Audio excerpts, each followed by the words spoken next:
Halo teman-teman.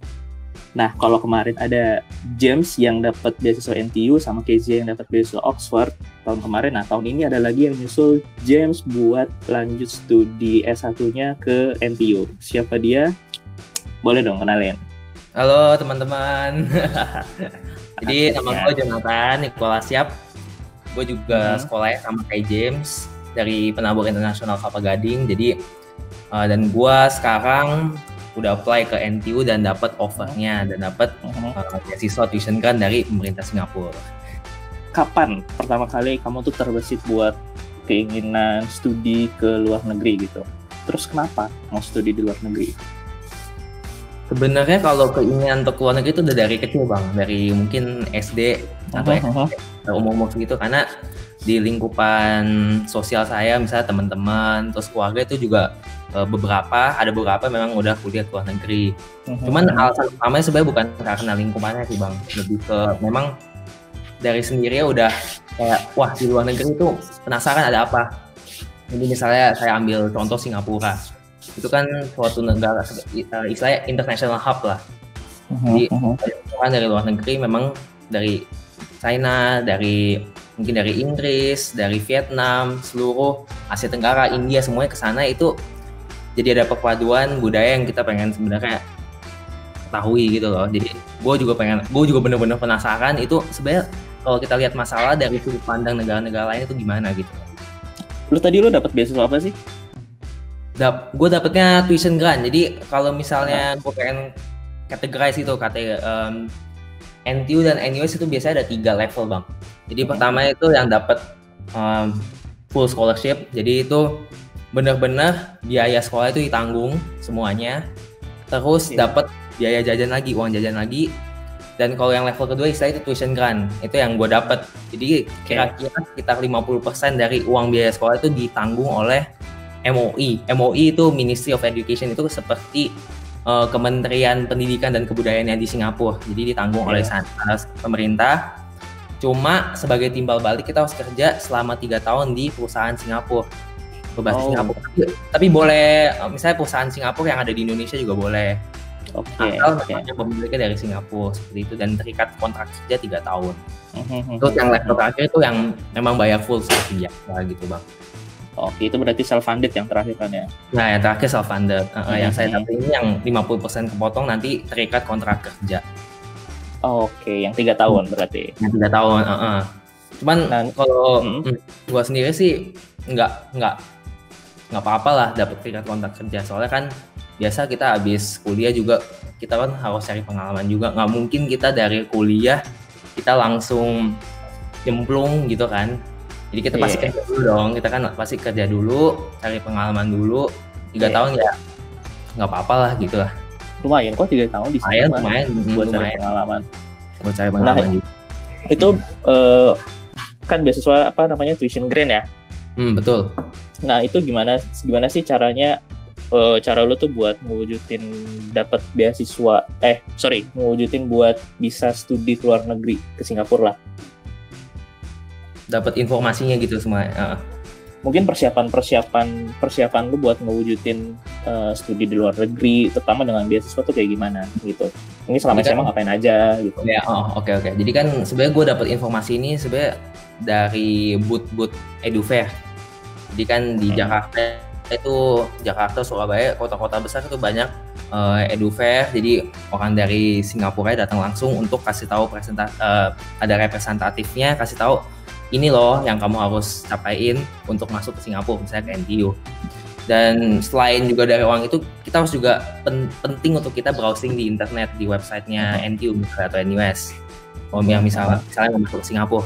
Kalau gue sendiri waktu itu browsing, terus melihat kalau di sekolah itu SMA, SMP itu nilainya rata-rata harus di atas 85 bang. Oh iya? Jadi harus di atas 85. Baru dipanggil ke tesnya. Nah, dipanggil ke tesnya, tesnya itu sebenarnya formatnya udah dapat dipanggil ke tesnya, itu tesnya beda kurikulumnya sama kurikulum nasional bang. Jadi kurikulumnya lebih ke mirip A-level yang Cambridge punya. Makanya kalau misalnya kita dari sekolah nasional atau gimana pun kita biasanya ikut kursus. Di Jakarta ada beberapa kursus yang memang ngajak kurikulum untuk masuk ke Singapura. Terus skema beasiswa kayak gimana? Skemanya itu misalnya bayarnya awal 33.000 SGD Singapura dolar. Skemanya itu dipotong 50%, sekitar 50%, jadi misalnya tinggal bayar 16.500. Kalau skema tuition grant sih gitu bang. Tapi kalau kayak teman-teman mau dapat full scholarship, biasanya setelah dapat tuition grant ini, kalau yang nilainya benar-benar bagus, ya misalnya kan ikut tes 700 orang, 100 orang misalnya masuk, 50 dapat tuition grant. Biasanya 20 orang nilai tertinggi itu dipanggil untuk interview, untuk wawancara ASEAN Scholarship. Itu salah satu organisasi scholarship yang paling terkenal untuk masuk ke Singapura. Jadi setelah kita ikut wawancaranya, kalau misalnya memuaskan menurut yang mewawancarai, itu kita bakal dapat ASEAN Full Scholarship. Itu biayanya ditanggung semuanya, terus dapat uang jajan juga. Gitu. Sama kayak James berarti kan ya? Sama kayak James, sama kayak uang sekolah itu dibayar semuanya, terus dia juga dapat uang jajan gitu bang. Kalau misalnya ngomongin NTU, bagaimana alur lu mendapatkan beasiswa? Ada berapa tahapan sampai lu bisa dapat tuition grant di NTU itu gimana? Jadi tahapan pertama itu pasti mendaftar menggunakan nilai rapor, menggunakan dokumen-dokumen semuanya ke portal NTU. Jadi ke website NTU langsung, semuanya secara mandiri secara online. Kalau misalnya menurut mereka nilai rapor lu bagus, terus resume lu juga lumayan cukup bagus, mereka bakal panggil lu untuk buat tes. Nah setelah lu dipanggil tes itu, biasanya tes itu kalau gua sih waktu itu tes di Serpong bang, di Serpong di BSD. BSD itu sekitar ada 700 orang. Kemudian banyak satu lokasi tes lagi di Medan atau di Singapura itu sekitar ada 500 orang. Jadi total 1.200-an orang yang ikut tesnya. Nah tesnya itu kalau gua kan ambil teknik sipil, itu matematika, bahasa Inggris sama fisika. Tapi ada temen gua yang ambilnya, misalnya kalau ada ambil bener-bener intensif kimia, pure chemistry, kimia murni, itu kimia, matematika sama Inggris. Jadi bisa dicek lah semuanya di websitenya. Misalnya lu mau masuk major apa, mau masuk jurusan apa, itu kelihatan semua tes yang lu harus ambil. Terus kira-kira 2 bulan kemudian baru lu dapat hasil tesnya itu lewat email. Lu masuk atau enggak itu dapat dari email. Kalau misalnya lu nggak masuk, langsung dikasih tahu on the spot, oh lu nggak masuk. Kalau masuk nggak dapat subsidi juga langsung dikasih tahu. Dan yang biasanya dapat tuition grant sama yang dapat ASEAN Scholarship itu langsung dikasih tahu on the spot. Oh, you are under the subsidized fee kategori, artinya lu masuk kategori biaya subsidi. Nah, 3 hari 4 hari kemudian tuh biasanya yang dipanggil untuk wawancara dikirimin email lagi bang. Jadi setelah lu diterima terus 4 hari kemudian ada email masuk lagi. Ada email masuk lagi, oh lu dipanggil, lu diundang untuk ikut wawancara untuk ngejar posisi ASEAN Scholarship. Nah, dikirimin semuanya kayak Google Meet apa segala-segala, itu baru ikut interviewnya. Kalau interviewnya berhasil, kira-kira kurang tahu juga sih berapa lama. Kalau temen gue 2 hari udah langsung dapet hasilnya. Wow. Habis interview 2 hari 3 hari langsung dapet hasil, lalu dapet atau gimana nggak dapet gitu. Di bulan apa lo mendaftar dan berapa lama proses itu sampai lo dapet email kalau lo tuh diterima di NTU? Daftar untuk NTU-nya waktu itu gue awal Desember. Gue daftar untuk NTU. Kemudian dapat pengumuman untuk diundang tes itu sekitar bulan Januari awal kalau nggak salah. Januari awal atau Desember akhir itu dapat pengumuman untuk tes. Kemudian tesnya tanggal 8 sampai 9 Februari. Terus dapat pengumumannya itu bulan Maret kalau misalnya gue masuk NTU. Setelah itu 1 minggu kemudian teman-teman gue yang maksudnya mau untuk dapat kejar ASEAN Scholarship itu dapat kesempatan untuk ikut interviewnya 1 minggu setelah dapat pengumuman masuk NTU, Bang. Untuk teman-teman kayak ya teman-teman kita yang SMA yang lain yang pengen studi ke luar negeri gitu. Nah, tips berdasarkan pengalaman lu sendiri gimana supaya dapat beasiswa dan bisa lanjut studi ke NTU tuh gimana? Gitu. Yang pertama sih cari informasi. Jadi cari informasi dari misalnya internet. Sekarang kan udah zamannya globalisasi, zamannya internet. Everything is digital nowadays. Bisa nyari informasi di internet di NTU website, di NUS website atau website lainnya.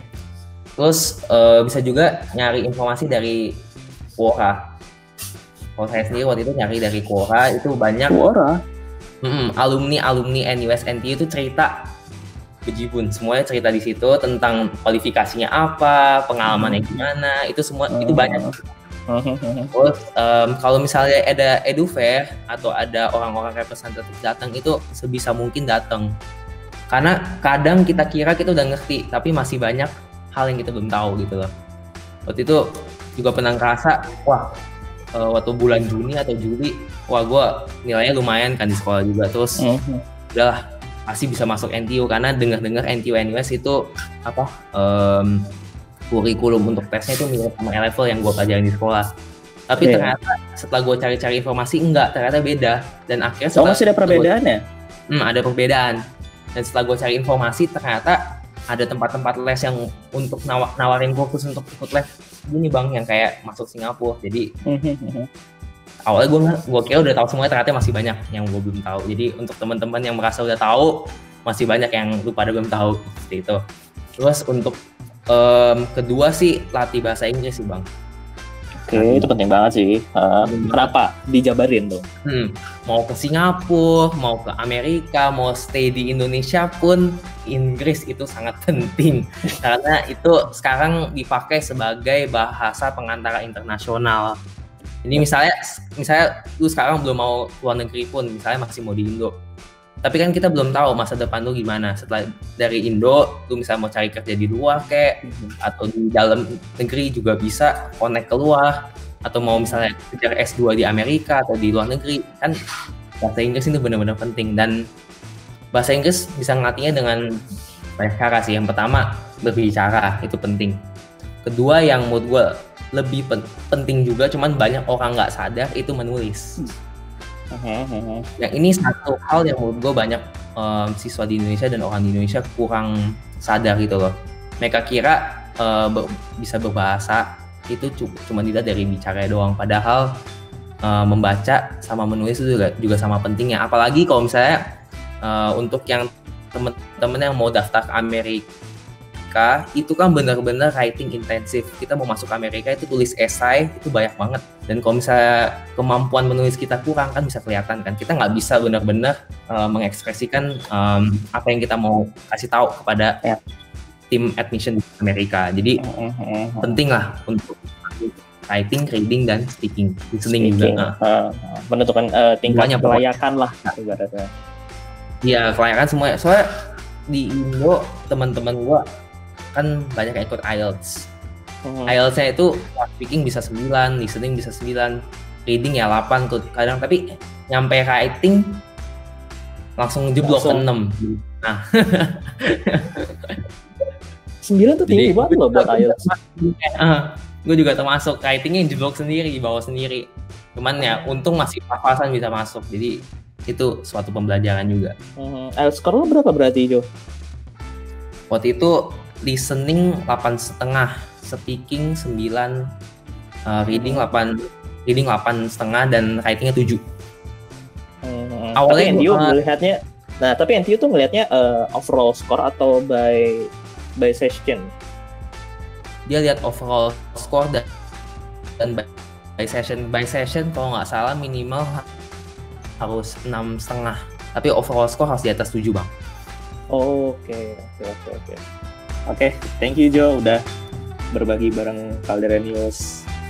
Ya, sama-sama Bang Fajar. Semoga teman-teman terinspirasi juga untuk misalnya ngejar mimpinya kuliah di luar negeri. Terima kasih doanya. Stay safe dan stay healthy aja. Ya, stay safe and stay healthy. Oke. Thank you James, thank you Jo. Tukar mulu.